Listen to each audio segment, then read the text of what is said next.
ආයුබෝවන් ව්‍යාපාර අධ්‍යයනයේ විෂය ව්‍යාපාර සංවිධාන මාතෘකාව අද සාකච්ඡා කරන්න බලාපොරොත්තු වෙන්නේ අපේ දූල පුතාලට මීට පෙර පාඩම්වලදී විෂය කරුණු රාශියක් අධ්‍යයනය කරන්නට අවස්ථාව ලැබෙන්නේ නැති අද අපි සාකච්ඡා කරන්නේ නිපුණතා 4 විවිධ ව්‍යාපාර සංවිධාන වර්ග හා ඒවා විධිමත්ව ආරම්භ කර පවත්වාගෙන යන්නේ කෙසේද කියන නිපුණතා මට්ටම නිපුණතාව බලාපොරොත්තු වෙන අද දිනේදී සාකච්ඡා කරන්නට.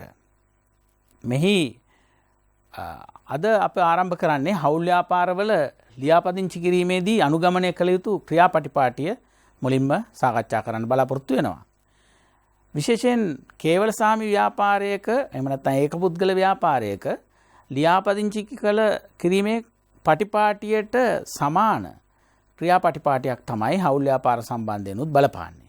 මෙහිදී ප්‍රාදේශීය ලේකම් කාර්යාලයෙන් ලබාගත්තු ලියාපදිංචි කිරීමේ සහතිකය ඉල්ලුම් පත්‍රය අයදුම් පත්‍රය සම්පූර්ණ කළ යුතුයි හවුල් කරුවන් විසින් තමන්ගේ හවුල් ව්‍යාපාරය සම්බන්ධයෙන් තොරතුරු දක්වමින්.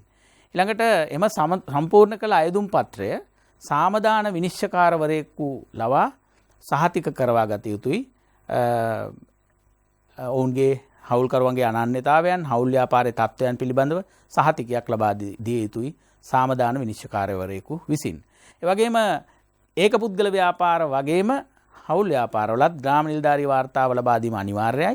ඊට අමතරව ප්‍රාදේශීය ලේකම් කාර්යාලයෙන් ඉල්ලා සිටින අතිරේක සහතික වෙනත් විශේෂ ව්‍යාපාරයක් නම් ඔවුන් ලියාපදිංචි කළ යුතු වෙනත් ආයතන එම ලියාපදිංචි කිරීමේ ලියවිලි මෙම ලියවිලිත් ඇතුළත් කළ යුතුයි එම ලිපිගොනුවට ලියාපදිංචි කිරීම සඳහා අදාළ වන.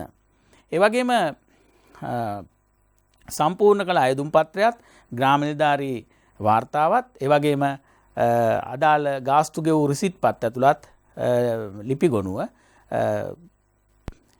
ප්‍රාදේශීය ලේකම් කාර්යාලයට ලබා දුන් පසු ප්‍රාදේශීය ලේකම් මේම කරුණු සලකා බලා එම ව්‍යාපාරය හවුල් ව්‍යාපාරයක් විදිහට නැත්නම් වෙළඳ සමාගමක් ලියාපදිංචි කිරීමේ සහතික පත්‍රය ලබා දීම සිදු කරනු ලබනවා ප්‍රාදේශීය ලේකම්වරයා හෝ ප්‍රාදේශීය ලේකම් කාර්යාලයේ සිටින ව්‍යාපාර නාම ලියාපදිංචි කිරීමේ නිලධාරියා විසින්. ඊළඟට අපි බලමු හවුල් ව්‍යාපාරයක වාසි මොනවද කියලා. විශේෂයෙන් හවුල් ව්‍යාපාරයක මෙන්න මේ වාසි අපට හඳුන්වා දෙන්න පුළුවන්. ඊටාම පහසුවෙන් ආරම්භ කරන්න පුළුවන් හවුල් ව්‍යාපාරයක්. ඊටාමත් පහසුවෙන් කිව්වහම කේවල සාමි ව්‍යාපාර වලට වඩා යම් සංකීර්ණ බවක් තිබෙනවා. නමුත් සමාගම්, සංස්ථාපිත සමාගම්, සම්පකාර සමිති වෙනත් ව්‍යාපාර සංවිධාන වලට වඩා සාපේක්ෂව යම් පහසුවක් ආරම්භ කිරීමේ අපට දකින්න පුළුවන් හවුල් ව්‍යාපාරවල. වැඩි ප්‍රාග්ධනයක් රැස් කරගත හැකි වීම. මෙහිදී අපි අපේක්ෂා කරන්නේ කේවල සාමි ව්‍යාපාරවලට සාපේක්ෂව හවුල් ව්‍යාපාරවල කිහිප දෙනෙක් සම්බන්ධ වන නිසා වැඩි ප්‍රාග්ධනයක් සම්පාදනය කර ගැනීමේ හැකියාව ඉඩකඩ තිබෙනවා. ඒ වගේම මෙහි හවුල් ව්‍යාපාරවල අපි දකින විශේෂ වෙනස්කම තමයි ඒක පුද්ගල ව්‍යාපාරත් එක්ක බැලුවොතින් හවුල් ව්‍යාපාරවල විවිධ දක්ෂතා සහිත පුද්ගලයන් ඒකරාශී කරගෙන හවුල් ව්‍යාපාරයක් ආරම්භ කරන්න පුළුවන්. විශේෂයෙන් වෘත්තීය හවුල් ව්‍යාපාර ආරම්භ කිරීමේදී හවුල් ව්‍යාපාර ක්‍රමය වෘත්තීය වශයෙන් ව්‍යාපාරයක් විදිහට පවත්වාගෙන යනවා නම් එය ඉතාමත් යෝග්‍යයි කියන කාරණය අපිට මෙහිදී සඳහන් කළ යුතුයි. ඊළඟට සාමූහිකව තීරණ ගත හැකිවීම. කේවල සාමි ව්‍යාපාරවල තනිවම තීරණ ගනිද්දී අසාර්ථක වූ අවස්ථා අපි දකිනවා. ඒ නිසා හවුල් ව්‍යාපාරවල පුද්ගලයන් කිහිප දෙනෙක් සම්බන්ධ වීම නිසා ඔවුන්ට සාමූහිකව සාකච්ඡා කොට ව්‍යාපාරික තීරණ ගන්න පුළුවන්. මේවා බොහෝ විට සාර්ථක තීරණ වන්නට පුළුවන්. ඒ වගේම අලාභ කිහිප දෙනෙක් අතරේ බෙදී යාම. ලාභය බෙදී යාම වගේම ලාභය බෙදී යාම එක පැත්තකින් අවාසි සහගත තත්වයක් වුණත් අලාභ බෙදී යාම අපි මෙහිදී සාකච්ඡා කරන්නේ හවුල් ව්‍යාපාරයක තිබෙන වාසි සහගත තත්වයක්. අලාභයක් ලැබුවොතින් එම අලාභය තනිවම භුක්ති විඳීමට සිදු වෙනවා හවුල් කේවල සාමි ව්‍යාපාරවල. නමුත් හවුල් ව්‍යාපාරවල එහෙම තත්වයක් නිර්මාණය වන්නේ නැහැ. විශේෂයෙන් හවුල්කරුවන් කීප දෙනෙක් සිටින නිසා අලාභයන් තිබෙනවා නම් එය හවුලේ බෙදී යන තත්ත්වයක් නිර්මාණය වෙනවා. ඊළඟට නීතිමය බලපෑම් අඩුයි. මේ කාරණයක් අපිට ප්‍රකාශ කරන්න සිද්ධ වෙන්නේ අනෙකුත් ව්‍යාපාරවලට සාපේක්ෂව. නමුත් ඒක පුද්ගල ව්‍යාපාරවලට වඩා යම් නීතිමය බලපෑම් තිබෙන්නට පුළුවන් හවුල් ව්‍යාපාරවල. සංස්ථාපිත සමාගම්, සම්පකාර සමිති මේ වගේ ව්‍යාපාර සංවිධාන එක්ක බැලුවොතින් හවුල් ව්‍යාපාරයක් නීතිමය බලපෑම් අඩුම තත්ත්වයකින් ආරම්භ කරන්නට පුළුවන් ඉඩ ප්‍රස්තාව තිබෙනවා. ඒ වගේම වගකීම කීප දෙනෙක් අතරේ බෙදී යාම. මීට පෙර අපි ඒක පුද්ගල ව්‍යාපාර ගැන කතා කරද්දී සාකච්ඡා කළේ වගකීම තනිවම දරන්නට සිද්ධ වෙනවා කියලා. නමුත් හවුල් ව්‍යාපාරවල වගකීම අසීමිතයි ඒ විදිහටම තියෙනවා. හැබැයි අසීමිත වගකීම හවුල්කරුවන් කිහිප දෙනෙක් අතර බෙදී යාමේ ඉඩ තිබෙනවා. ඒ නිසා එය එක පැත්තකින් බැලුවම හවුල්කරුවන්ට තනිවම වගකීම දරන්නට වනවාට වඩා වාසිදායක තත්ත්වයක් මෙහිදී අපට දකින්නට පුළුවන්. හවුල් ව්‍යාපාරයක අවාසි. වගකීම අසීමිත වීම. හවුල් ව්‍යාපාරයක වගකීම ඔවුන්ගේ පෞද්ගලික දේපල කරා දිව යනවා. තමන්ගේ ව්‍යාපාරයේ අලාභ වෙනුවෙන් නැත්නම් ව්‍යාපාරයේ බුන්නත් වූ අවස්ථාවක, වසා දමන අවස්ථාවක බාහිර ණය ගෙවා දැමීම සඳහා තමන්ගේ පෞද්ගලික දේපල පවා කැපකිරීමට සූදානම් විය යුතුයි හවුල්කරුවන්. ඒ වගේම හවුල්කරුවන් අතර මතභේද ඇතිවීම වෙනත් විධිමත් නීතියක් නොමැති නිසා හවුල් ව්‍යාපාරවල හවුල්කරුවන් අතර විවිධ මතභේද ඇති වෙන්න පුළුවන්. මෙය හවුල් ව්‍යාපාරයක තීරණ ගැනීමේදී, ක්‍රියාත්මක වීමේදී යම් යම් වැදගත් තීරණ ගැනීමේදී මතභේද ඇතිවීම නිසා ව්‍යාපාරයේ කටයුතු වලට යම් යම් බාධාවන් ඇතිවන්නට පුළුවන්. ඒ වගේම අඛණ්ඩ පැවැත්මක් නොමැතිවීම.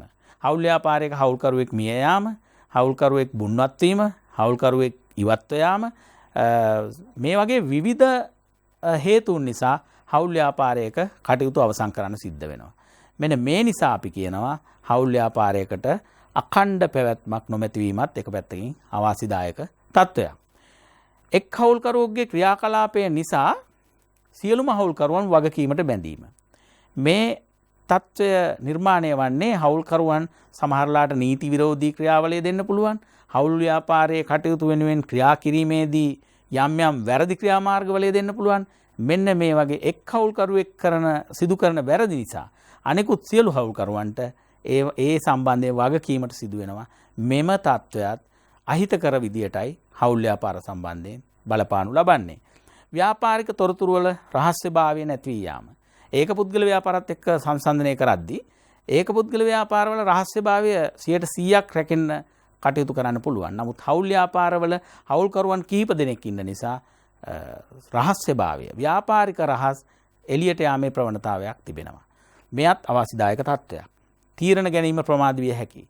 තනි තීරණ, ඍජු තීරණ, ඒ වගේම ෂණිකව ගන්න පුළුවන්. ඒ නිසා ව්‍යාපාරයක වැදගත් කළමනාකරන කටයුතු සිදු කරන අවස්ථාවල ඒක පුද්ගල ව්‍යාපාර හවුල් ව්‍යාපාර වලට වඩා ඉදිරියෙන් සිටීමට හැකියාවක් තිබෙනවා. නමුත් හවුල් ව්‍යාපාරවල සාමූහික තීරණ නිවැරදිව ගතහොත් එය ඉතා සුදුසු තත්ත්වයක්. නමුත් සාමූහික තීරණට ගැනීමට යාමේදී ප්‍රමාද වීම ඇතිවීම අවාසිදායක තත්ත්වයක් විදියටයි අපි දකින්නේ.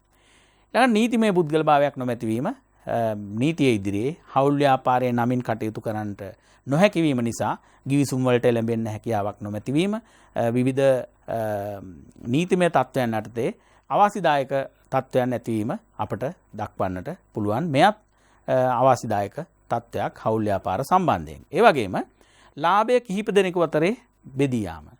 ලාභය බෙදී යාම ඒක පුද්ගල ව්‍යාපාරවල තනියම භුක්ති විඳ ලාභය හවුල් ව්‍යාපාරවල හවුල් ව්‍යාපාරයේ සිටින හවුල්කරුවන් අතර බෙදී යාමත් යම් විදියකින් එක් එක් හවුල්කරුවාට තනිව ගත් කල මං හිතන්නේ අවාසිදායක තත්ත්වයක් වෙනවා.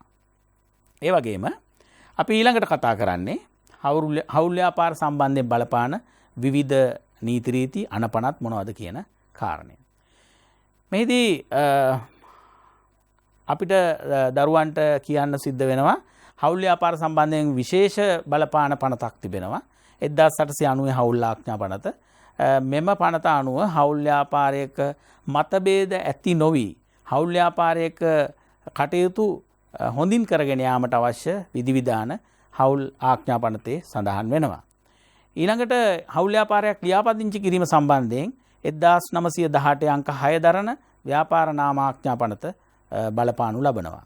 ඒ වගේම හවුල් ව්‍යාපාරයක සීමිත හවුල් ව්‍යාපාරයක් විදිහට ආරම්භ කරනවා නම් මේ වෙනකොට මම හිතන්නේ ලංකාවේ සීමිත හවුල් ව්‍යාපාර අපිට දකින්න නැති තරම් 1907 සීමිත හවුල් ව්‍යාපාර ආඥා පනත අනුව කටයුතු කළ යුතුයි සීමිත හවුල් ව්‍යාපාරයක් නම්. ඒ වගේම 1840 අංක 7 දරන වංචා වැළැක්වීමේ ආඥා පනත අනුව රුපියල් 18 වැඩි ප්‍රාග්ධනයක් සහිතව හවුල් ව්‍යාපාරයක් ආරම්භ කරනවා නම් එය ලිඛිත ගිවිසුමක් යටතේ ආරම්භ කළ යුතුයි කියන නියමයන් තියෙනවා. ඒ වගේම එම පනතේ සඳහන් නියමයන්ට හවුල් ව්‍යාපාර යටත් විය යුතු බව මෙහිදී සඳහන් කළ යුතුයි. ඒ වගේම 2007 අංක 7 දරන සමාගම් පනතෙන් තමයි හවුල් ව්‍යාපාරවල සිටිය යුතු උපරිම සමාජිකයන් සංඛ්‍යාව 20ක් බව දක්වා තිබෙන්නේ. ඒ නිසා අපි කියනවා හවුල් ව්‍යාපාර සම්බන්ධයෙන් 2007 අංක 7 දරන සමාගම් පනත බලපානු ලබනවා කියලා. ඒ වගේම විවිධ අවස්ථාවල විවිධ රටවල හවුල් ව්‍යාපාර සම්බන්ධයෙන් ලබා දී ඇති විවිධ නඩු තීන්දුව ක්‍රියාත්මක බලපානවා ක්‍රියාත්මක වන හවුල් ව්‍යාපාරයක යම් යම් ගැටලුකාරී තත්ත්වයන් निराකරණය කිරීමේදී. උදාහරණ විදිහට ගානර ඉදිරිව මාරේ නඩු තීන්දුව මේ වගේ නඩු තීන්දුව රාශියක් තිබෙනවා. එම නඩු තීන්දුව වල බලපෑම වර්තමානයේ වත් හවුල් ව්‍යාපාරයක් සම්බන්ධයෙන් එවැනි නීතිමය කටයුත්තකට එළඹුණොත් එම නඩු තීන්දුව ප්‍රකාරව තමයි තීන්දුව ලබා දෙනු ලබන්නේ. ඊළඟට අපි සාකච්ඡා කරන්නේ හවුල් ව්‍යාපාරයක ගිවිසුමේ යම් කිසි කොන්දේසි කඩවීමක් හෝ කොන්දේසි නොමැති අවස්ථාවක් සම්බන්ධයෙන් බලපාන ප්‍රධාන වගන්තියක් ඇතුළත් කරලා තිබෙනවා 1890 හවුල් ආඥා පනතේ 24 වන වගන්තියේ. එම වගන්තිය අනුව ලිඛිත ගිවිසුමක් නොමැති විට හෝ කිසියම් ගැටලුවකට අදාළ තොරතුරු සඳහන්ව නොමැති වූ විට මෙම වගන්තිය අනුව කටයුතු කළ යුතු බව හවුල් පනතේ සඳහන් වෙනවා. බලමු අපි මොනවද 24 වගන්තියේ ඇතුළත් වන කරුණු කියලා. මෙහි පළමුවෙන්ම දක්වා තිබෙන්නේ ප්‍රාග්ධනයට සෑම හවුල්කරුවෙක්ම සමානව දායක විය යුතු වගේම ලාභාලාභ සම සමව බෙදාගත යුතුයි. මෙහිදී පැහැදිලිවම ප්‍රකාශ කළ යුතුයි. පැහැදිලිවම කිව යුතු කාරණයක් තමයි ගිවිසුමේ තිබෙනවා නම් කිසියම් ආකාරයකින් ලාභ බෙදාගත යුතු අනුපාතයක් එය එසේම සිදුවිය යුතුයි. නමුත් ගිවිසුමේ යම් කොන්දේසියක කඩවීමක් අපැහැදිලි තත්ත්වයක් පවතිනවා නම් අනිවාර්යෙන් 24 වන වගන්තිය අනුව ලාභ සමානව භුක්ති විඳිය යුතුයි. ඊළඟ කාරණය හවුල්කරුවන් යොදන ප්‍රාග්ධනය සඳහා කිසිම ආකාරයකින් පොලි නොගෙවිය යුතුයි. මෙයත් ගිවිසුමේ සඳහන් නොවන තත්ත්වයන් වලදී 24 වන වගන්තියේ පැහැදිලිව දක්වා තිබෙන්නේ හවුල්කරුවන්ට අමතර යෙදූ ප්‍රාග්ධනය සඳහා පොලි නොගෙවිය යුතු බව. ඒ වගේම සෑම හවුල්කරුවෙක්ම ව්‍යාපාරයේ කටයුතු සඳහා සක්‍රීයව දායක වෙන්නට පුළුවන්. සෑම හවුල්කරුවෙකුටම ව්‍යාපාරයේ කටයුතු වෙනුවෙන් වැටුප් නොලබා කටයුතු කිරීමේ හැකියාව ක්‍රියාකාරීව දායක වීමේ හැකියාව පැහැදිලිව දක්වා තිබෙනවා 24 වගන්තියේ. ඒ වගේම 24 වගන්තියේ පැහැදිලිව දක්වා තිබෙනවා කිසිම හවුල්කරුවෙකුට වැටුප් නොගෙවිය යුතු බවට. නමුත් හවුල් ගිවිසුමේ තිබෙනවා නම් හවුල්කරුවන් සියලු දෙනා එකඟ වී කිසියම් හවුල්කරුවෙකුට හෝ හවුල්කරුවන් කිහිප දෙනෙකුට වැටුප් ගෙවීමට එය කිසිදු බාධාවක් නොවන බව මෙහිදී අපි පැහැදිලිවම ප්‍රකාශ කරන්න ඕන. හේතුව තමයි ගිවිසුමේ නොමැති හෝ ගිවිසුමේ කඩ වූ කොන්දේසියක් සම්බන්ධයෙන් තමයි 24 වන වගන්තිය බලපාන්නේ. දැන් අපි බලමු ඊළඟට මෙහි තියෙනවා ව්‍යාපාරයේ ගිණුම් පොත් පරීක්ෂා කිරීමේ අයිතිය. මෙම අයිතිය සෑම හවුල්කරුවෙකුට එක හා සමානව තිබෙනවා. ඒ නිසා අපි ප්‍රධාන කාර්යාලයේ නැත්තම් හවුල්කරුවන්ට ළඟා විය හැකි හොඳම ස්ථානයේ එම ගිණුම් පොත් පරීක්ෂා කිරීමට හැකිවන පරිදි තබාගත යුතු බව 24 වන ගන්තියේ සඳහන් වෙනවා. හවුල්කරුවන් විසින් ප්‍රාග්ධනයට අමතරව යොදන ණය මුදලක් සම්බන්ධයෙන් 5%ක පොලියක් වාර්ෂික පොලියක් ගෙවිය යුතුයි කියලා 24 වන ගන්තියේ සඳහන් වෙනවා. මෙයත් වැදගත් කාරණයක්. හැබැයි මෙහි දැක්වෙන්නේ ප්‍රාග්ධනයට අමතරව අතිරේකව සපයන ණය මුදලක් සම්බන්ධයෙන් 5%ක පොලියක් ගෙවිය යුතුයි. ඊළඟට හවුල්කරුවෙකු හවුල් ව්‍යාපාරය වෙනුවෙන් කිසියම් වියදමක් දරුවොත් එම වියදම හවුල් ව්‍යාපාරය විසින් නැවත ඔහු වෙත ගෙවිය යුතුයි. නැතිනම් ඔහුට ප්‍රතිපූර්ණය කළ යුතුයි යනුවෙන් 24 වන ගන්තියේ සඳහන් වෙනවා. නව හවුල්කරුවෙකු බඳවා ගන්නවා නම් සෑම හවුල්කරුවෙක්ගෙන්ම අනුමැතිය නැත්තම් කැමැත්ත තිබිය යුතුයි. ඒ වගේම සාමාන්‍ය ව්‍යාපාර කටයුතු සිදු කරන්නේ අනිවාර්යෙන්ම වැඩි කැමැත්ත මත. වැඩි ඡන්දයෙන් සාමාන්‍ය ව්‍යාපාර කටයුතු සිදු වෙනවා. ඒ වගේම අර හවුල්කරුවෙකු බඳවා ගැනීම, හවුල් ව්‍යාපාරයේ තත්ත්වය වෙනස් කිරීම මේ වගේ විශේෂ අවස්ථාවල සියලු හවුල්කරුවන්ගේ කැමැත්ත විමසිය යුතුයි. මෙන්න මේ කාරණා ටික තමයි හවුල් පනතේ 24 වන ගන්තියේ දැක්වෙන්නේ. ඊළඟට අපි බලමු උපරිම හවුල්කරුවන් සංඛ්‍යාව සීමා කර නොමැති හවුල් ව්‍යාපාර. මම මීට පෙර පාඩමේදී සඳහන් කළා සීමිත හවුල් ව්‍යාපාරවල හවුල්කරුවන් සංඛ්‍යාව සම්බන්ධයෙන් 2007 අංක 7 දරන සමාගම් පනත යටතේ විධිවිධාන සලස්වා ඇති බව. එහි සඳහන් වෙනවා අවමය 2යි උපරිමය හවුල්කරුවන් 20යි කියලා. නමුත් උපරිමය සීමා කොට නැති ව්‍යාපාර කිහිපයක් අපිට මෙහි දක්වා තිබෙනවා. උදාහරණ විදියට නීතිඥ හවුල් ව්‍යාපාර, ඒ වගේම ගණකාධිකරණ ක්ෂේත්‍රයේ හවුල් ව්‍යාපාර, කොටස්තරකරුවන්ගේ හවුල් ව්‍යාපාර, ඒ වගේම වෙනත් වෘත්තීය මට්ටමේ හවුල් ව්‍යාපාර පවතිනවා නම් ඒවා සම්බන්ධයෙන් උපරිමය සීමා කොට නැති බව පැහැදිලිවම මෙහිදී දැක්විය යුතුයි. කේවල සාමි හා හවුල් ව්‍යාපාර අතර ඇති සමානකම් සහ වෙනස්කම් මීළඟට අපි සලකා බලමු. සමානකම් කිහිපයක් මෙහි සඳහන් වෙනවා. එක නීතිමය පුද්ගල භාවයක් නොමැති වීම හවුල් ව්‍යාපාරවලත් කේවල සාමි ව්‍යාපාරවලත් අපි මේ වෙනකොට අධ්‍යයනය කරලා අවසానයි. දෙකේම නීතිමය පුද්ගල භාවයක් නොමැති බව. ඒ වගේම ගිණුම් තැබීම හා විගණනය අනිවාර්ය නොවන බව. ලියාපදිංචි අනිවාර්ය නොවීම. වගකීම අසීමිත වීම.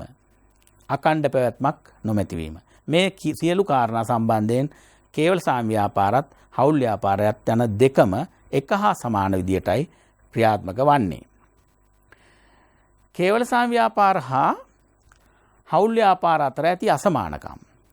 මේදී අපි සලකා බැලුවොත් සමාජික සංඛ්‍යාව කේවල සාමි ව්‍යාපාරයක එක පුද්ගලයෙක්, හවුල් ව්‍යාපාරයක දෙකත් 20ත් අතර ප්‍රමාණයක්. ඒ වගේම නීතිමය බලපෑම් සාපේක්ෂව කේවල සාමි ව්‍යාපාරවල අඩුයි. නමුත් හවුල් ව්‍යාපාරවල ඊට වඩා යම් වැඩි තත්ත්වයක් තමයි අපි දකින්නේ. තීරණ ගැනීම ඊටාම පහසුයි කේවල සාමි ව්‍යාපාරවල. හවුල් ව්‍යාපාරවල සාමූහිකව තීරණ ගන්නා නිසා යම් ප්‍රමාදයන් යම් සංකීර්ණ තත්ත්වයන් ඇති වෙන්නට පුළුවන්. ඒ නිසා ඉක්මන් තීරණ ගැනීම අපහසුයි. ඒ වගේම අවදානම කේවල සාමි ව්‍යාපාරවල තනිවම දරන්නට ඕන. නමුත් හවුල් ව්‍යාපාරවල අවදානම කිහිප දෙනෙක් අතර බෙදිලා යනවා. අයිතිකරු ප්‍රාග්ධනය යොදන්නේ ඒක පුද්ගල ව්‍යාපාරවල තනිවම, හවුල් ව්‍යාපාරවල සහයෝගයෙන් කීප දෙනෙක් එකතු වෙලා හවුල්කරුවන් සියලු දෙනා එකතු වෙලා ප්‍රාග්ධනය දීමත් එක පැත්තකින් වෙනස්කමක් විදිහට අපිට දකින්න පුළුවන්. කේවල සාමි ව්‍යාපාරවල විවිධ දක්ෂතා ඇති පුද්ගලයන් බඳවා ගැනීම නැත්නම් අයිතිකරුවන් ලෙස බඳවා ගන්න බැහැ. මොකද තනි පුද්ගලයෙක් සතු ව්‍යාපාරයක් නිසා. හවුල් ව්‍යාපාරවල එසේ එවැනි සීමාවක් දක්වන්නේ. ඒ නිසා විවිධ දක්ෂතා තිබෙන පුද්ගලයන් බඳවා ගැනීමට හැකියාව තිබෙනවා හවුල් ව්‍යාපාරවල ක්‍රියාත්මක වීම සම්බන්ධයෙන්. මීළඟට අපි සාකච්ඡා කරන්නේ හතර නිපුණතා මට්ටම විවිධ වර්ගයේ සංස්ථාපිත සමාගම් හා ඒවායේ සුවිශේෂී ලක්ෂණ සංසන්දනය කිරීම. මේ ඉගෙනුම් පළ විදියට අපි දක්වලා තිබෙනවා සංස්ථාපිත සමාගම් අර්ථ දැක්වීම, ඒ වගේම සංස්ථාපිත සමාගම් වල සුවිශේෂී ලක්ෂණ විස්තර කිරීම, සීමා සහිත සමාගම් වල වාසි හා වාසි ලයිස්තුගත කිරීම, සමාගමක් සංස්ථාගතපනය කිරීමේ ක්‍රියාපටිපාටිය පැහැදිලි කිරීම, ඒ වගේම සමාගමක් ලියාපදිංචි කිරීමේදී භාවිතා වන ලියවිලි පැහැදිලි කිරීම, සංස්ථාපිත සමාගම් වර්ග කිරීම, ඒ වගේම එක් එක් සමාගම් වර්ගයේ ලක්ෂණ වෙන වෙනම ලයිස්තුගත කිරීම, එක් එක් සමාගම් වර්ගය සඳහා නිදසුන් ඉදිරිපත් කිරීම, සංස්ථාපිත සමාගම් වර්ග සැසඳීම සඳහා විවිධ නිර්ණායක ඉදිරිපත් කරලා ඒවා පැහැදිලි කරන්න ඕන. ඒ වගේම නිර්ණායක පදනම් කරගෙන සංස්ථාපිත සමාගම් වර්ග කරන්න පුළුවන්. ඒ සම්බන්ධයෙන් දැනුම අපේක්ෂා කරනවා. ඒ වගේම දෙන ලද ව්‍යාපාරවල නාමය අනුව එය කුමන ව්‍යාපාර සංස්ථා සමාගමට අයිතිද කියන කාරණය සලකා බලන්නට දරුවන්ගෙන් අපේක්ෂා කරනවා. එම දැනුම මෙම ඉගෙනුම් පළවලින් අපේක්ෂා කරනවා. සංස්ථාපිත සමාගම්. සමාගම් පනත යටතේ සංස්ථාගත කරන ලද අයිතිකරුවන්ගෙන් වෙන් වූ නෛතික පුද්ගල භාවයක් සහිත නීතිමය ඒකකයක් සමාගමක් ලෙස අර්ථ දක්වන්න පුළුවන්. මෙහිදී ශ්‍රී ලංකාවේ සමාගම් සම්බන්ධයෙන් බලපාන ප්‍රධානම නීතිය වන්නේ 2007 අංක 7 දරන සමාගම් පනත. සමාගමක් සම්බන්ධයෙන් ආරම්භයේ සිට සමාගමක් විසුරුවා හරින තත්ත්වය දක්වා සියලුම නීතිමය තත්ත්වයන් ප්‍රතිපාදනයන් ලබා දී තිබෙන්නේ 2007 අංක 7 දරන සමාගම් පනත අනුව. ශ්‍රී ලංකාවේ සමාගම් සම්බන්ධ ප්‍රධාන බලධාරී ආයතනය අපි සලකා බැලුවොත් සමාගම් රෙජිස්ට්‍රාර් දෙපාර්තමේන්තුව තමයි ප්‍රධාන බලධාරී ආයතනය. මේ ආයතනයේ සමාගම් සම්බන්ධයෙන් කටයුතු කිරීම සඳහා සමාගම් රෙජිස්ට්‍රාර් බලධරය වශයෙන් කටයුතු කරන්න සමාගම් රෙජිස්ට්‍රාර් ජනරාල්වරයෙක් පත් කර තිබෙනවා. ඔහු යටතේ තමයි සමාගම් වල කටයුතු අධීක්ෂණය කිරීම, ලියාපදිංචි කිරීම, සමාගම් වල ගිණුම් විගණනය මේ වගේ සියලු කාරණයන්, ගිණුම් පරීක්ෂා කිරීම වැනි කාරණයන් සියල්ලක්ම සිදුවන්නේ සමාගම් රෙජිස්ට්‍රාර් ජනරාල්වරයාගේ යටතේ. සමාගම් වල දකින්න පුළුවන් නීතිමය ලක්ෂණ ටිකක් මෙතන දක්වලා තිබෙනවා. නීතිමය පුද්ගල භාවය, ඒ වගේම අඛණ්ඩ පැවැත්ම හෙවත් නිත්‍ය සන්තතික හැකියාව, ඒ වගේම අයිතිකරුවන්ගේ වගකීම සීමා සහිත වීම, කළමනාකරණය අධ්‍යක්ෂ මණ්ඩලයක් මගින් සිදු කිරීම, මීට පෙර අපි සාකච්ඡා කළ හවුල් ව්‍යාපාර, කේවල සාම ව්‍යාපාර වලට වඩා වෙනස් විදිහේ පරිපාලන කටයුතු සිදුවීමක් මෙහිදී දක්ින්න පුළුවන්. අධ්‍යක්ෂ මණ්ඩලයක් පත් කරනු ලබනවා සමාජිකයන්ගේ ඡන්දයෙන්. එම අධ්‍යක්ෂ මණ්ඩලයෙන් තමයි සමාගමේ කටයුතු කළමනාකරණය සිදු වෙන්නේ. ඒ වගේම සමාගම් පනත යටතේ සංස්ථාපනය කළ ආයතනයක් වීමත් මේ නීතිමය නෛතික ලක්ෂණ යටතේ අපිට සාකච්ඡා කරන්න පුළුවන්. ඊළඟට අපි පොදුවේ සීමා සහිත සමාගම් වල වාසි සලකා බැලුවොත් වගකීම බොහෝ සීමා සහිත සමාගම් සියල්ලකම වගකීම සීමා සහිත වෙනවා එක් එක් පුද්ගලයා යෙදූ ප්‍රාග්ධනයේ ප්‍රමාණය දක්වා. ඒ වගේම සමාගම් වල විශාල ප්‍රාග්ධනයක් රැස් කර ගැනීමේ හැකියාව තිබෙනවා. කොටස් නිදහසේ පැවරීමේ හැකියාවත් සමාගම් වල දකින්න පුළුවන් වාසියක් විදිහට අපි මෙහිදී සඳහන් කරන්න ඕන. එහිදී අපි අදහස් කරන්නේ විශේෂයෙන්ම කොටස් නිදහසේ පවරන්න පුළුවන් වෙන්නේ පොදු සමාගම් වලට පමණයි. අඛණ්ඩ පැවැත්මක් තිබීම. මේ දක්වා අපි පාඩමේ මුල පාඩම් වලදී සාකච්ඡා කළේ කේවල සාම ව්‍යාපාර, හවුල් ව්‍යාපාරවල අඛණ්ඩ පැවැත්මක් නොමැති බව. නමුත් සමාගම් සම්බන්ධයෙන් අඛණ්ඩ පැවැත්මක් පවතින බව මෙම වාසි සහගත තත්ත්වයක් ලෙසයි අපි දකින්නේ. ව්‍යාපාරයට දිගු කාලීන අඛණ්ඩ පැවැත්මක් පැවතීම. ඊළඟට නෛතික පුද්ගල භාවයක් පැවතීම. සමාගමකට සමාගමේ නමින් ගිවිසුම් වලට එළඹීම, නීතිමය කටයුතු වලට එළඹීම, ඒ වගේම ව්‍යාපාරයේ විවිධ ක්‍රියාවන්හි යෙදීම සමාගමේ නමින් හැකියාව තිබෙනවා. ඒ නිසා නීතිය ඉදිරියේ පුද්ගලයෙක්සේ සමාගම සලකනු ලබනවා. විවිධ බදු සහන ලැබීම, විශේෂයෙන් ශ්‍රී ලංකාව වගේ රටක සමාගම් ක්‍රමය ව්‍යාප්ත කිරීම සඳහා රජය විසින් විවිධ බදු සහන ලබා දී තිබෙනවා. මෙයත් සමාගම් සම්බන්ධයෙන් බැලුවොත් වාසිදායක තත්ත්වයක්. ඒ වගේම මහා පරිමාණ ව්‍යාපාර ආරම්භ කිරීම නිසා මහා පරිමාණ පිරිමැසුම් ලබා ගන්න පුළුවන්. එම වාසි ව්‍යාපාරයට පමණක් නෙමෙයි ආර්ථිකයටම ලබා ගැනීමේ හැකියාවත් වාසි සහගත තත්ත්වයක්. සීමා සහිත සමාගම් වල අවාසි. සමාගම් ආරම්භ කිරීමේදී අනෙකුත් ව්‍යාපාර සංවිධාන වලට වඩා පිරිවැයක් දරන්න සිද්ධ වෙනවා. ඒ වගේම යම් සංකීර්ණ ක්‍රියාදාමයක් අනුගමනය කරන්නට සිද්ධ වෙනවා. නීතිමය බලපෑම් ඊටාම අධිකයි. කේවල සාම ව්‍යාපාර, හවුල් ව්‍යාපාර මේවත් එක්ක සාපේක්ෂව තමයි මේ කතා කරන්නේ.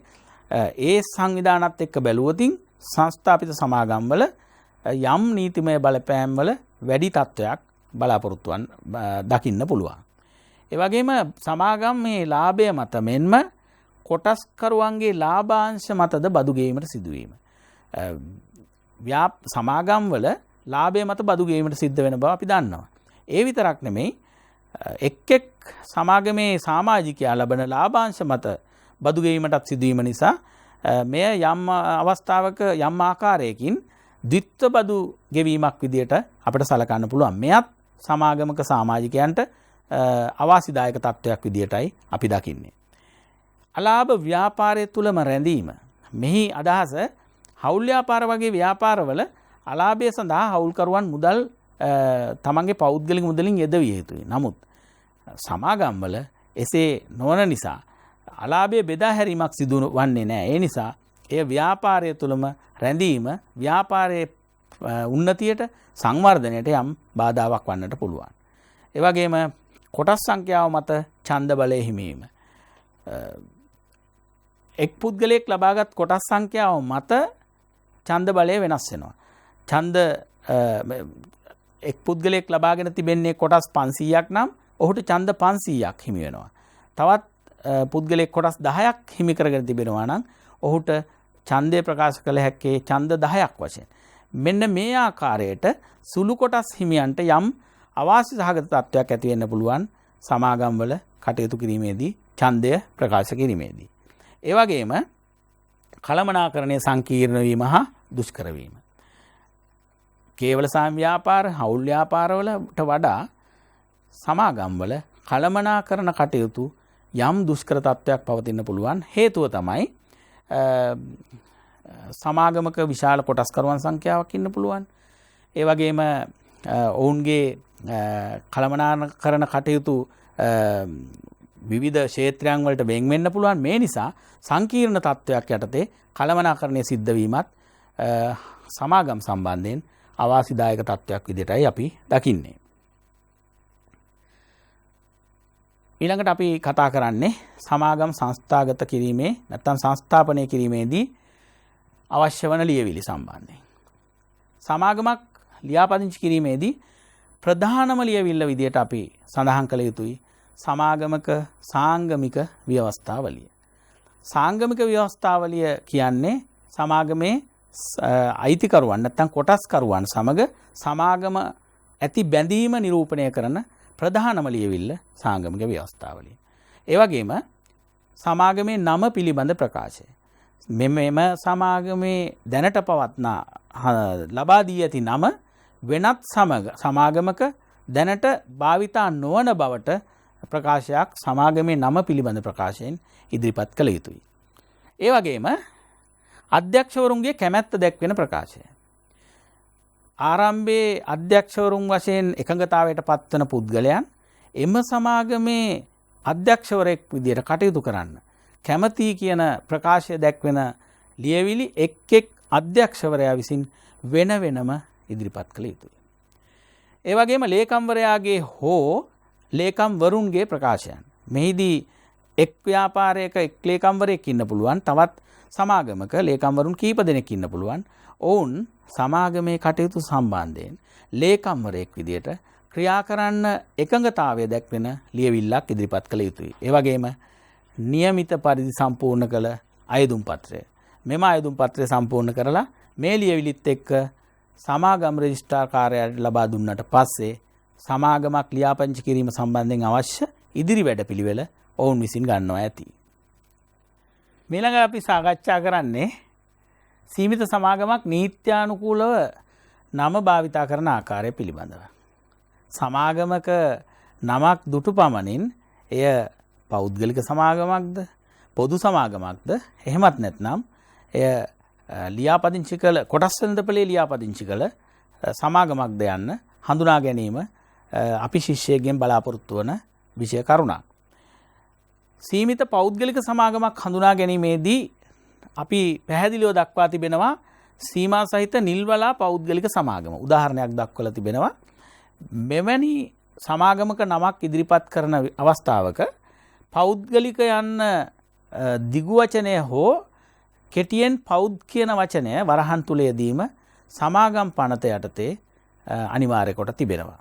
ඒ වගේම සීමිත පොදු සමාගමක් නිල ලයිස්තුගත නොවූ පොදු සමාගමක් නම ඉදිරිපත් කිරීමේදී සීමා සහිත නිල්වලා සමාගම උදාහරණයක් වශයෙන් ලබා දී තිබෙන්නේ මෙහි පොදු හෝ පෞද්ගලික කිසිදු වගන්තියක් ඇතුළත් නොවන පරිදි නිල්වලා සමාගම සීමා සහිත නිල්වලා සමාගම යන වගන්තිය පමණක් ඇතුළත් කළ යුතුයි. ඒ වගේම නිල ලයිස්තුගත සමාගමක්. ඒ කියන්නේ කොළඹ කොටස් හුවමාරුවේ ලියාපදිංචි කළ සමාගමක් නම සඳහන් කළ යුත්තේ පොදු කියන වචනය ඇතුළත් වරහන් තුල පොදු යන වචනය ඇතුළත් කොට සීමා සහිත නිල්වලා පොදු සමාගම යනුවෙන් ඇතුළත් කළ යුතුයි. මේ ඉංග්‍රීසි භාෂාවෙන් ඉදිරිපත් කරනවා නම් නිල්වලා පබ්ලික් ලිමිටඩ් කම්පැනිස් විදියට තමයි නම භාවිතා කළ යුත්තේ. ඊළඟට අපි බලමු සාංගමික ව්‍යවස්ථාවලිය කියන්නේ මොකක්ද කියලා.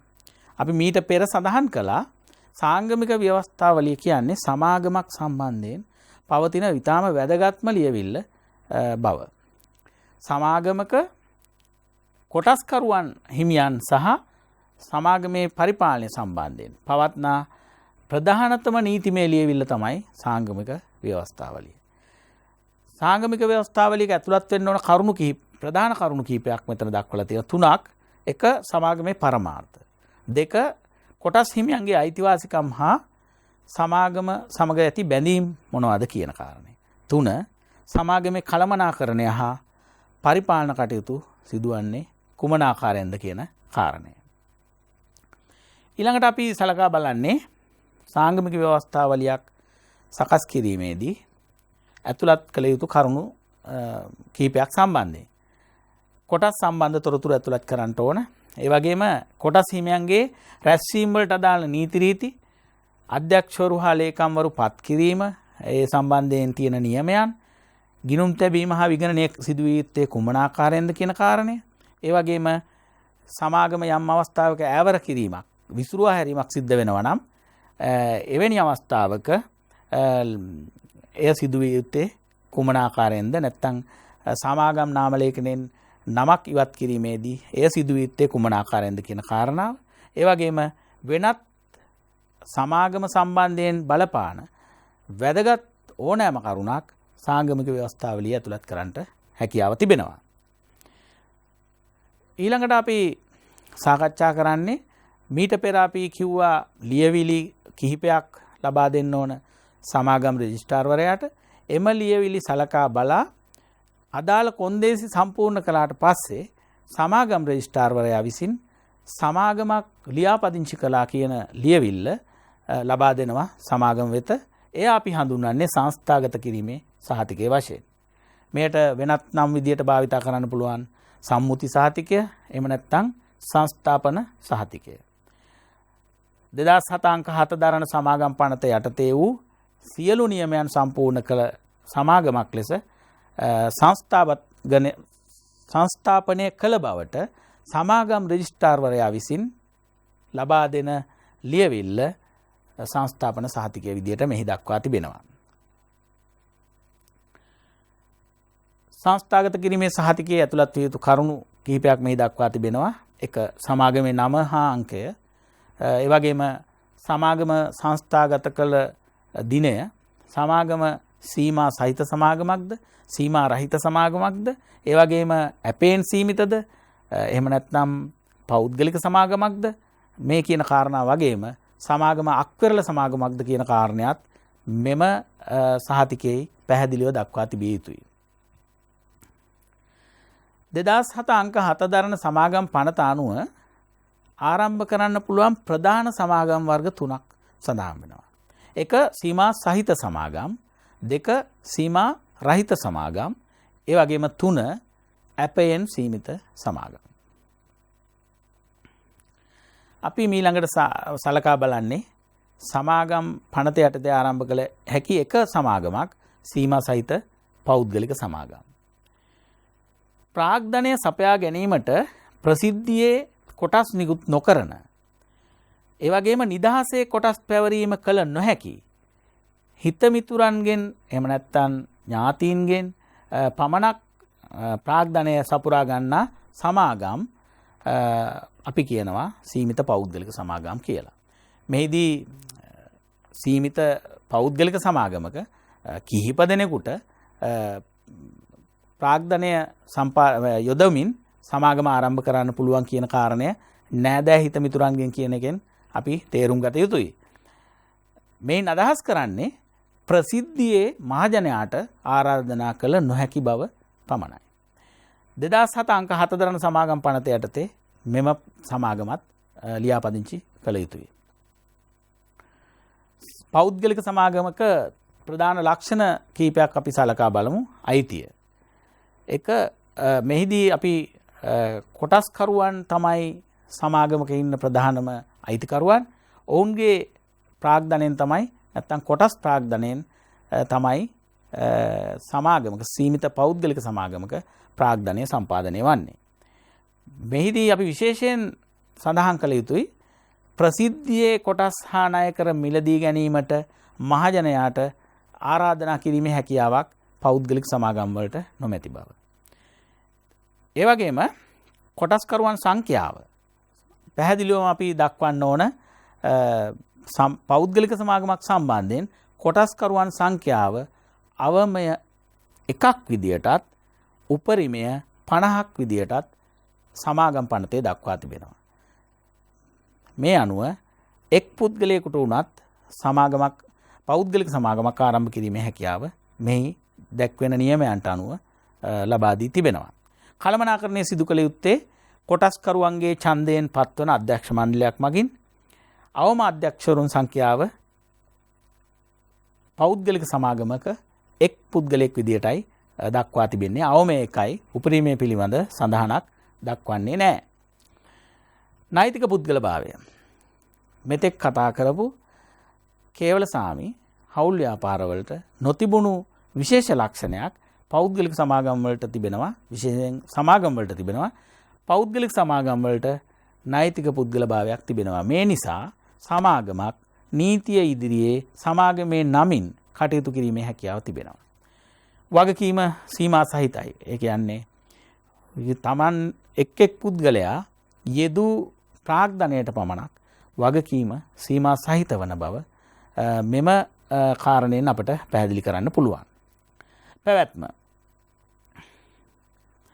කිසියම් කොටස්කරුවෙක් හෝ කොටස්කරුවන්ගේ සංයුතියේ වෙනස් වීමක් සිදු වුණත් කොටස්කරුවෙන් ඉවත් වුණත් ඔහුගේ කොටස්කරුවෙක්ගේ කොටස් තවත් පුද්ගලයෙකුට අලෙවි කළත් සමාගමේ කටයුතු අවසන් වන්නේ නැහැ. මේ නිසා අපි පෞද්ගලික සමාගම් වල ප්‍රධාන ලක්ෂණයක් විදිහට දකිනවා අඛණ්ඩ පැවැත්මක් පැවතීම. නැත්නම් නිත්‍ය සන්තතික භාවයක් පැවතීම කියන කාරණය. පෞද්ගලික සමාගමක් සම්බන්ධයෙන් කතා කරද්දී ගිණුම් තැබීම හා විගණනය අනිවාර්ය නොවන බව ප්‍රකාශ කළත් සමාගම් රෙජිස්ට්‍රාර්වරයා ඉල්ලා සිටි අවස්ථාවක අනිවාර්යෙන් එම ලේඛන ලබා දීමට සමාගමේ පාලනාධිකාරිය සූදානමින් සිටිය යුතුයි. මේ අනුව නීතිමය තත්ත්වය අනිවාර්ය නොවේ. නමුත් අවශ්‍ය අවස්ථාවක එම ලේඛන ඉදිරිපත් කිරීමට බැඳී සිටිනවා පෞද්ගලික සමාගමක සමාජිකයන්. ඊළඟට අපි බලමු බදු ගෙවීම. සමාගම නමින් බදු ගෙවන්නට පුළුවන්. මීට පෙර අපි සාකච්ඡා කළ අනිකුත් හවුල් ව්‍යාපාරවල, කේවල සාම ව්‍යාපාරවල පුද්ගලයාගේ නමින් බදු ගෙවන්න සිද්ධ වෙනවා. නමුත් මෙම අවස්ථාවේ අපි කතා කරන්නේ පෞද්ගලික සමාගම් සම්බන්ධයෙන්. එම සමාගම්වල සමාගමේ නමින් බදු ගෙවීමේ හැකියාව තිබෙනවා. ඒ වගේම ණය ගෙවීමේ හැකියාව පිළිබඳ පරීක්ෂණයක් නොකර ලාභ බෙදීම, ලාභාංශ බෙදීම, බෙදා හැරීම කළ හැකි සීමිත පෞද්ගලික සමාගම් වලට. ඒ කියන්නේ කොටස් හිමියන්ගේ කැමැත්ත මත ණය ගෙවීමේ හැකියාව පිළිබඳ පරීක්ෂණයක් කළ යුතු අවස්ථා කිහිපයක් සමාගම් පනතේ දක්වා තිබෙනවා. නමුත් පෞද්ගලික සමාගම් වලට එම පරීක්ෂණයෙන් තොරව ලාභාංශ බෙදා හරින්න හැකියාව තිබෙනවා. පෞද්ගලික සමාගම් වල වාසි මොනවද කියලා අපි ඊළඟට සලකා බලමු. සමාගමේ අයිතිය කීප දෙනෙක් අතර, හිතවතුන් අතර රැඳී පැවතීම එක පැත්තකින් වාසි සහගත තත්ත්වයක් කියලා අපිට කියන්න පුළුවන්. දෙක, සමාගමේ පාලන බලය. ඒ නිසාම තමයි සමාගමේ පාලන බලය සීමිත පිරිසක් අතර, ඒ කියන්නේ උපරිමයේ 50ක් වීම නිසා සීමා සහිත සංඛ්‍යාවක් අයිතිකරුවන් ගේ සීමාව දක්වා තිබීම එක පැත්තකින් වාසියක් විදිහට දක්වන්න පුළුවන්. ඒ වගේම ලාභයේ සීමිත පිරිසක් අතර බෙදී යාමත් වාසි සහගත තත්ත්වයක්. සමාගමක කොටස්කරුවන්ගේ වගකීම සීමා සහිත වීම. ඒ නිසා ඔවුන්ට තමන් යෙදූ ප්‍රාග්ධනයට පමණයි ඔවුන් වග කියන්නේ. තමන්ගේ පෞද්ගලික දේපල පවා ව්‍යාපාරයේ කටයුතු වෙනුවෙන් කැපකිරීමට සිදුවන්නේ නැහැ. ඒ වගේම නීතිමය බුද්ධිලභාවයක් පැවතීමත් ප්‍රධානම වාසියක් විදිහට අපිට දක්වන්න පුළුවන්. අඛණ්ඩ පැවැත්මක් පැවතීම. මීට පෙරත් සඳහන් කළා වගේම සීමිත පෞද්ගලික සමාගමක කිසිම ආකාරයකින් හවුල් කොටස්කරුවෙක් ඉවත් වුණා කියා සමාගමේ කටයුතු අවසන් වෙන්නේ නැති බව මෙහිදී පැහැදිලිවම සඳහන් කළ යුතුයි. කේවල හවුල් ව්‍යාපාරවලට සාපේක්ෂව වැඩි ප්‍රාග්ධනයක් රැස් කරගන්න පුළුවන්. කොටස් නිකුත් කිරීමෙන් විශාල ප්‍රාග්ධනයක් රැස් කරගන්න පුළුවන්. ඒ වගේම සමාජිකයන් සංඛ්‍යාව 1.50 යන සීමාව අතර තිබීම නිසා අර මීට පෙර අපි සාකච්ඡා කරපු කේවල සාමි හවුල් ව්‍යාපාරවලට වඩා වැඩි ප්‍රාග්ධනයක් රැස් කරගන්න පුළුවන්. ඒ වගේම තමයි ණය ගෙවීමේ හැකියාව පිළිබඳ පරීක්ෂණයකින් තොරව කොටස් හිමියන් අතර ලාභාංශ බෙදා හැරීමේ හැකියාවක් තියෙන. ඒ නිසා යම් කොන්දේසියක් මෙතෙන්දී අඩුවෙන් ක්‍රියාත්මක වීම නිසා පෞද්ගලික සමාගම් වලට වාසි සහගත තත්ත්වයක් උදා වී තිබෙනවා. සීමිත පෞද්ගලික සමාගම් ක්‍රමයේ ඇති අවාසි මොනවද කියලා අපි ඊළඟට සලකා බලමු. උපරිම සමාජික සංඛ්‍යාව 50කට සීමා වීම. මේ නිසා සමාගමක් ව්‍යාප්ත වීමේ ප්‍රමාණය යම් සීමාවකට ලක් වී තිබෙනවා. මේ නිසා මහ පරිමාණ පිරිමැසුම් ලබා ගැනීමේ හැකියාව සීමා කොට තිබෙනවා සමාගම් පනතෙන්. ඒ වගේම කොටස් ප්‍රසිද්ධියේ අලෙවි කළ නොහැකි වීම. මහජනයාට සමාගමේ කොටස් මිලදී ගන්නා ලෙස ප්‍රසිද්ධියේ ආරාධනා කිරීමට නොහැකි තත්ත්වයක් සීමිත පෞද්ගලික සමාගම් වලට තිබෙනවා. ඒ වගේම කොටස් වෙළඳපොලේ ලේඛනගත වීමට පෞද්ගලික සමාගමකට හැකියාවක් ඇත්තේ නැහැ. කොටස් නිදහසේ පවරන්න නම් කොටස් වෙළඳපොලේ ලියාපදිංචි විය යුතුයි. එවැනි අවස්ථාවක් නොමැති නිසා සීමිත පෞද්ගලික සමාගමකට කොටස් නිදහසේ පැවරීම හැකියාවක් නොමැති සමාගමක් විදියටයි අපි මෙහිදී දක්වන්නේ.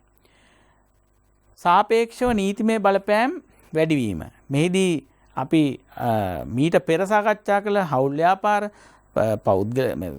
කේවල සාම ව්‍යාපාර වගේ ව්‍යාපාර එක්ක බැලුවතින් නීතිමය බලපෑම් වැඩි තත්ත්වයක් සමාගම් සම්බන්ධයෙන් තියෙනවා. විශේෂයෙන්ම සමාගම් සම්බන්ධයෙන් බලපාන 2007 අංක 7 දරන සමාගම් පනත විශේෂ විධිවිධාන විදියට ඉදිරිපත් කර තිබෙනවා සමාගමක් කටයුතු කළ යුත්තේ කුමන ආකාරයෙන්ද කියන කාරණය.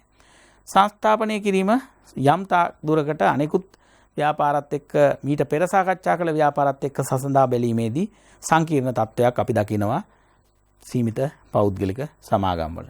මේ නිසා එම කටයුතු සිදු කිරීමේදී ඉහළ පිරිවැයක් දැරීමට සිදුවීමත් යම් අවාසිදායක තත්ත්වයක්. මීළඟට අපි සාකච්ඡා කරන්නේ ලෝකේ ආරම්භ කරන්න පුළුවන් දැවැන්තම ව්‍යාපාර සංවිධාන වර්ගයේ විදියට හඳුන්වන පොදු සමාගම් සම්බන්ධයෙන් මෙහි දැවැන්තම කියන වචනේ මම අදහස් කළේ කොටස්කරුවන්ගේ සංඛ්‍යාව උපරිමය සීමාවක් නොමැති ආකාරයෙන් නොමැති බව සඳහන් කරමින් පනතේ සඳහන් වන සමාගම් වර්ගය එකම සමාගම් වර්ගය සීමිත පොදු සමාගම්. ඒ නිසා විශාල වාසියක් කරගන්න පුළුවන් දැවැන්ත ව්‍යාපාර සංවිධාන බවට පත් කරගන්න පුළුවන් වෙලා තිබෙනවා පොදු සමාගම්. බලමු පොදු සමාගම් කියන්නේ කුමන ආකාරයේ ව්‍යාපාරයක්ද කියන එක. කොටස් හා ණය කර ප්‍රසිද්ධියේ මහජනයාට නිකුත් කිරීමට අවසර ඇති. ඒ වගේම නිදහසේ කොටස් පැවරිය හැකි. අවමය එකත් උපරිමය සීමාවක් දක්වා නොමැති ව්‍යාපාර සංවිධානයක් සමාගම් පනත යටතේ ලියාපදිංචි කරනවා නම් ඒවට අපි කියනවා පොදු සමාගම් කියන නාමය භාවිතා කරනවා. පොදු සමාගම් ප්‍රධාන කොටස් දෙකකට වර්ග කරන්න පුළුවන්. එකක් ලයිස්තුගත නොවූ පොදු සමාගම්, අනිත් එක ලයිස්තුගත පොදු සමාගම්. මෙහිදී අපි ලයිස්තුගත පොදු සමාගම් කියලා කියන්නේ කොළඹ කොටස් හුවමාරුවේ සමාගමක් විදිහට ලියාපදිංචි කරලා එහි තිබෙන ප්‍රතිපාදන යටතේ කොටස් නිදහසේ අලෙවි කරන්නත් මිලදී ගන්නා පුද්ගලයන්ට මිලදී ගන්නත් පහසුකම් සපයා තිබෙන සමාගම් ලයිස්තුගත සමාගම් ලෙසත්, එසේ පහසුකම් නැති සමාගම් ලයිස්තුගත නොවූ පොදු සමාගම් ලෙසත් හඳුන්වනු ලබනවා. මීළඟට අපි බලමු පොදු සමාගමක ප්‍රධාන ලක්ෂණ කීපයක් සම්බන්ධයෙන්. අයිතිය. පෞද්ගලික සමාගම් වගේම පොදු සමාගමකත් අයිතිය කොටස්කරුවන් සතුයි. ප්‍රාග්ධනය මෙහිදී විශේෂත්වයක් තිබෙන්නේ කොටස් ප්‍රාග්ධනය පමණක් නොමේ පොදු සමාගමකට ණය කර නිකුත් කිරීමෙන් ප්‍රාග්ධනය සම්පාදනය කිරීමේ හැකියාවත් ලබා දී තිබෙනවා. ඒ වගේම කොටස්කරුවන් සංඛ්‍යාව අවමය එකයි, උපරිමය සීමාවක් දක්වා නැහැ. කොටස් පැවරීම නිදහසේ කොටස් පැවරීම සිදු කළ හැකියි. ඡන්ද බලය සෑම සමාජිකයෙකුටම ඔහු දරන කොටස් ප්‍රමාණය මත ඡන්ද ප්‍රමාණය හිමිවන බව පනතේ මෙන්ම නීතිමය තත්ත්වයේ සඳහන් වන කාරණයක්. පාලනය සීමිත පොදු සමාගම් ව්‍යවස්ථාපිත පාලනයට වගේම කොටස්කරුවන්ගේ සාමූහික පාලනයට යටත් වෙනවා. මෙහිදී සමාගම් පනත යටතේ ව්‍යවස්ථාපිත පාලනයක් සිදු වෙනවා. ඒ වගේම කොටස්කරුවන් විසින් පත් කරගන්න අධ්‍යක්ෂ මණ්ඩලයක් මගින් සමාජික පාලනයක් සිදු වෙනවා. මෙය පාලනය දෙආකාරයක් විදිහට අපිට හඳුන්වා දෙන්න පුළුවන්. නෛතික පුද්ගලභාවය ගත්තොත් සීමිත පොදු සමාගමකට නීතිය ඉදිරියේ තමන්ගේ නමින් ක්‍රියාත්මක වීමේ හැකියාව තිබෙනවා. වගකීම තම තමන් යෙදූ ප්‍රාග්ධනයට සීමා සහිත වගකීමක් පමණයි පොදු සමාගම් වල ඇත්තේ. ඒ වගේම පොදු සමාගම් වල පැවැත්ම අඛණ්ඩ පැවැත්මක්.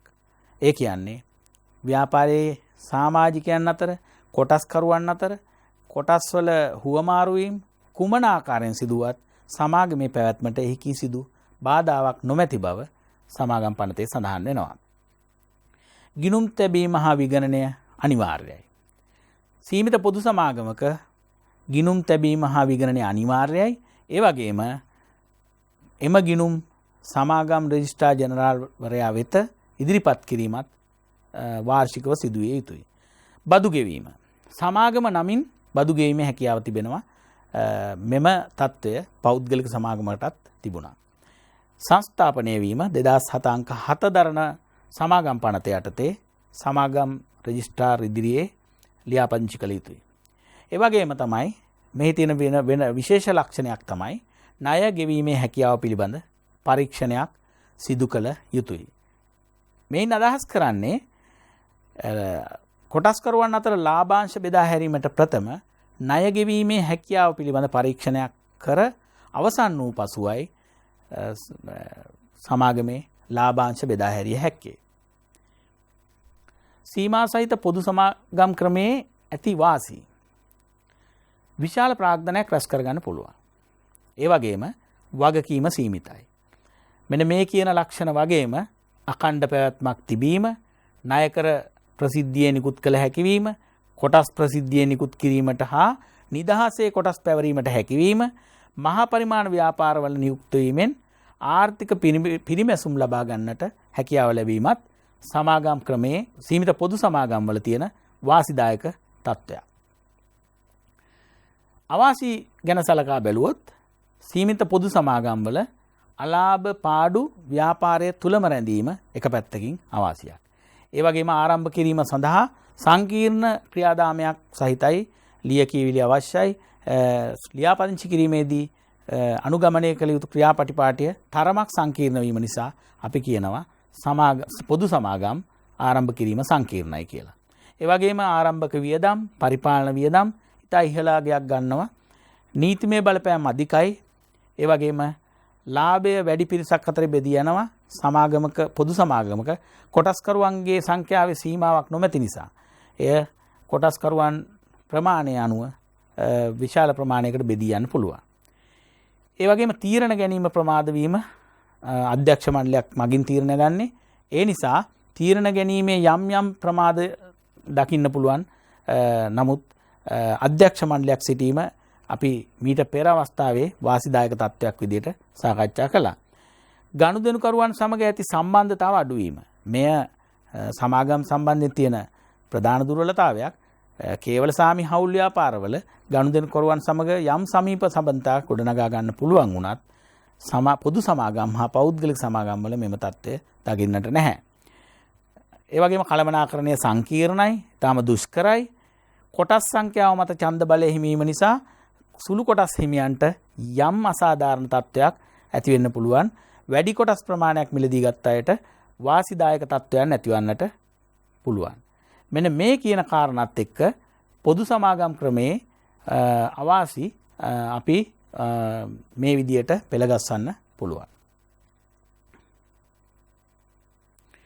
සීමිත පොදු සමාගම් වලින් ආර්ථිකයට අත්වන ප්‍රතිලාභ. සීමිත පොදු සමාගම් වල ක්‍රියාකාරීත්වය නිසා සමාගම් වලට තිබෙන වාසි මීට පෙර සාකච්ඡා කළා. නමුත් අපි මෙතනදී කතා කරන්නේ රටේ කිසියම් ආර්ථිකයකට ලැබෙන දායකත්වය.